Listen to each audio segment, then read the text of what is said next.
अस्सलाम वालेकुम। मेरा नाम डॉक्टर मोहम्मद तारिक है और मैं एक consultant child specialist Pakistan institute of medical science Islamabad में क्लिनिक करता हूँ प्रीमियम इंटरनेशनल हॉस्पिटल में डेली 4 से 7 बजे तक, पीर से जुम्मा तक, और हफ्ते इतवार को care plus medical centre G8 मरकज़ में क्लिनिक करता हूँ। अगर आपको मेरी ये वीडियो पसंद आए तो चैनल को लाइक और सब्सक्राइब कीजिए। आज हम एक और कॉमन बीमारी है डिस्कस करना चाहते हैं, ऑटिज़म के बारे में। ऑटिज़म है क्या और क्या चीज़ है, इसमें बच्चों की प्रोग्नोसिस क्या होता है और क्या अलामात होते हैं। अक्सर अक्सर माँ बाप परेशान होते हैं कि मेरे बच्चे को ऐसे कुछ अलामात है और हमारे पास परेशानी की हालत में लेके आ जाते हैं। Basically as a paediatrician, autism जो है एक न्यूरो डेवलपमेंटल डिसऑर्डर है जिसमें दो ही चीज़ें इन्वॉल्व होती हैं, एक बच्चे की डेवलपमेंट और एक बच्चे की जो ब्रेन है उसकी इन्वॉल्वमेंट होती है, न्यूरो इन्वॉल्वमेंट, ब्रेन की इन्वॉल्वमेंट होती है। बेसिकली इसको डिफ़ाइन करते हैं DSM-5 क्राइटेरिया, हम इसको कहते हैं, जिसमें बहुत से अलामात हो बच्चों में। तो इसकी एक स्कोरिंग होती है, एक क्वेश्चन एयर होता है जिसको हम कार्स स्कोरिंग कहते हैं, और उस स्कोरिंग को मैच करके हम इसको डिफ़ाइन कर लेते हैं बेसिकली। तो autism is a neuro developmental disorder और DSM-5 क्राइटेरिया के मुताबिक अगर एक बच्चे में सोशल कम्युनिकेशन लैक करता है, एक बच्चा जो चाहे वर्बल हो या नॉन वर्बल हो, मतलब उसको अल्फाज टाइम पे बोलना नहीं आती और लेट हो जाता है, जिस तरह ज़िंदगी के पहले ट्रू लफ्ज़ बच्चा 10 से 12 माह में बोलता है, 2 साल की उम्र में वो 50 से ज़्यादा अल्फाज याद कर लेता है, 2-3 अल्फाज का जुमला बोलता है, 6 माह में वो डबल सेलेबल्स बोलता है, जिस तरह बाप बाप बाप बा। 3 माह की उम्र में वो कूइंग करता है, ठीक है। तो इसी तरह 6 से 10 माह की उम्र में मानो सेलेबल से डबल सेलेबल्स की तरफ जाता है।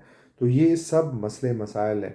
अगर इसी तरह ये वर्बल कम्युनिकेशन उसकी लेट हो और इसी तरह नॉन वर्बल, जिस तरह बंदा इशारों से किसी को इशारा करे कि आप ये दरवाज़ा बंद करे, वो अपनी खुशी गमी का इजहार करे, बच्चा है, आंखें बंद करे, आंखें खोले, इसी तरह वर्बल और नॉन वर्बल कम्युनिकेशन में डिले हो, जिसको हम सोशल कम्युनिकेशन कहते हैं, तो ये एक ऑटिज़म की हमारे पास एक पहचान होती है। दूसरा, इन बच्चों में अक्सर एम्पैथी बड़ी कम होती है, लैक ऑफ एम्पैथी होती है। इसी तरह इन बच्चों में रिपीटिटिव बिहेवियर्स बड़े ज़्यादा होते हैं, चाहे वो रिपीटिटिव स्पीच हो या बिहेवियर हो। ये अगर एक किसी चीज़ को कॉपी कर ले, जिस तरह आजकल के बच्चे कार्टून्स देखते हैं, तो ये अगर देखें कि monkey jumping on the bed, तो ये हर वक्त जंपिंग कर रहे होते हैं और उसको फॉलो करते हैं, या सर्कल में मुसलसल घूम किसी करते हैं, या एक ख़ास टाइप पसंद आए, कार या ट्रेन पसंद आए, उसको हर वक्त उसके साथ खेलते हैं। तो ये एक होता है।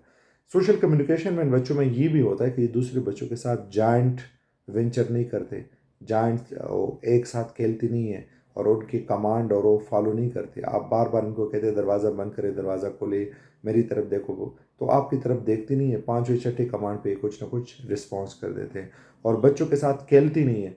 अगर एक बच्चे ग्रुप में खेल रहे हो, कोई भी खेल कूद कर रहे हो, तो ये उनके साथ खेलती नहीं है, ये मोस्टली अलहदगी को पसंद करते हैं, और ख़ास ख़ास चीज़ों में इनका इंटरेस्ट होता है, चाहे वो टाइल्स के हवाले से हो, चाहे वो किसी गेम के हवाले से हो। तो ये इन बच्चों के ख़ास ख़ास अलामात होते हैं। ये बच्चे जो होते हैं इनको हम पिक कर लेते हैं। अमेरिकन अकेडमी ऑफ पीडियाट्रिक्स कहती है कि आप 2 साल की उम्र में ही बच्चों की ये स्क्रीनिंग करें ऑटिज़म के लिए। कार्स स्कोरिंग इसको हम कहते हैं, क्वेश्चन है, माँ बाप से बनवाएं और अगर उनके आ गए तो टाइम पे इलाज करें, क्योंकि इसमें सबसे बड़ी इंपॉर्टेंट बात यही होती है कि टाइम पे इंटरवीन करना होता है।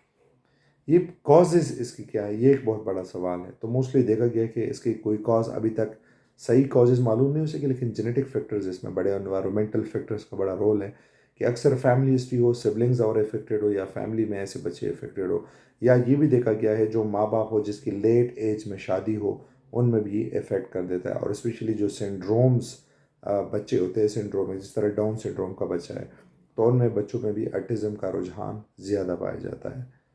कर क्या सकते हैं, इलाज क्या कर सकते हैं? सबसे पहली बात जो इम्पोर्टेंट पॉइंट जिसको हम कहते हैं कि इन बच्चों में टाइम पे इंटरवीन करना होता है। एक फार्माकोलॉजिकल थेरेपी है और एक बिहेवियल थेरेपी है। फार्माकोलॉजिकल थेरेपी बाद में आती है, सबसे इंपॉर्टेंट रोल बिहेवियल थेरेपी का है। तो इन बच्चों में आप 2 साल से ही बिहेवियल, जिसमें आपका ओक्यूपेशनल थेरापिस्ट है, जिसमें आपका स्कूल एजुकेशन है, जिसमें आपकी साइकोलॉजिस्ट की इन्वॉल्वमेंट है, ये सब चीज़ें इनकी, और स्पीच थेरेपिस्ट की इन्वॉल्वमेंट है, तो ये सारी बिहेवियल थेरेपीज़ में आती है और ये टाइम पे करना होता है। ये लाइफ लॉन्ग डिजीज़ है, इससे बच्चा कभी भी बिल्कुल ज़ीरो, बिल्कुल नॉर्मल नहीं हो सकता। और लेकिन अगर टाइम पे इंटरवीन करो तो ये बच्चे नॉर्मल बच्चों की तरह बहुत सी चीज़ें सीख लेते हैं और अपनी ज़िंदगी एक नॉर्मल उसकी तरह गुजार लेते हैं। जितना लेट हो जाता है और जितना वर्स इसके साइन सिम्टम्स होते हैं तो उतनी प्रोग्नोसिस बुरी हो जाती है। फार्माकोलॉजिकल थेरेपी में इन बच्चों में हम एंटीसाइकोटिक्स की तरफ भी जाते हैं। एसएसआरआई के मूड अगर ख़राब हो तो अगर इमोशंस उनके कम हो या ज़्यादा हो तो एसएसआरआईज भी इसमें आते हैं। इसी तरह हम इन बच्चों में एंटीसाइकोटिक्स अगर बहुत ज़्यादा एग्रेसिव नेचर हो तो हम इसमें रिस्पेरिडोन और ये एंटीसाइकोटिक्स और इन चीज़ों की तरफ जाते हैं। मेलाटोनिन की तरफ जाते हैं अगर बहुत ज़्यादा इनमें कुछ बच्चे बहुत एग्रेसिव होते हैं, नींद नहीं आती, माँ बाप बड़े परेशान रहते हैं और कुछ ख़ास डाइट और उन चीज़ों को पसंद करते हैं, सिर्फ वही खाते हैं।